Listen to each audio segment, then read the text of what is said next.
Son identité restera pour vous un mystère, mais pour sa famille, sa mésaventure est encore gravée dans les esprits. Car leur fille, celle que nous décidons de nommer dans ce reportage Bintou, a retrouvé son intimité, exposée au grand public du jour au lendemain. Tout commence le jour où Bintou tombe sous le charme d'une identité virtuelle. Les choses vont très vite. La confiance s'installe. Et un jour, son amoureux lui demande des photos de moi, des vidéos de moi, toutes nues. Après ça, la manière dont on s'écrivait, ça a changé. C'était une fois par jour. Et quand je l'appelais, il me disait qu'il était occupé. Donc quelques mois après, il m'a envoyé une vidéo. La nuit, tard dans la nuit. Et j'ai regardé la vidéo, j'avais vu que c'était moi. Pour moi, je pensais que c'était une blague. C'est là, après, il a commencé par me menacer. Quand il aura envie de faire l'amour, le nombre de fois qu'il voudra que j'allais être présente, sinon il allait partager mes vidéos sur Internet.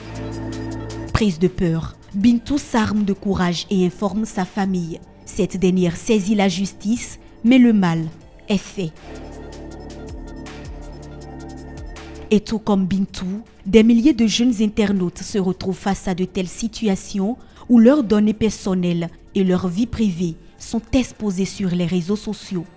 Les réseaux sociaux, un univers attirant et attractif, un espace qui accueille enfants, adolescents et adultes. Une jungle qui, au premier regard, paraît comme un jardin où ne fleurissent que de bonnes plantes. Oui, les réseaux sociaux vous donnent cette impression au premier contact. Bintou aurait voulu remonter le temps pour ne jamais être allé sur cet espace virtuel. Données personnelles, des identifiants qui renseignent sur notre identité. Chaque individu en produit et ceci quotidiennement, que ce soit sur le net ou lors de nos différents échanges commerciaux.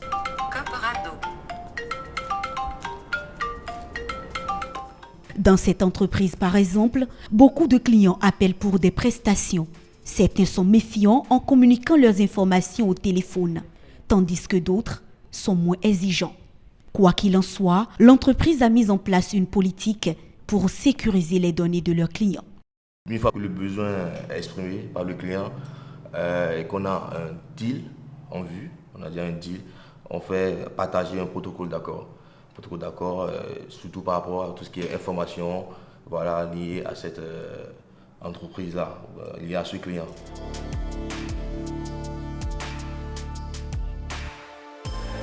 Sima Corel est toujours en pourparlers avec l'autorité de protection des données à caractère personnel. Ayodele, elle, patronne d'entreprise, a déjà évolué dans les démarches.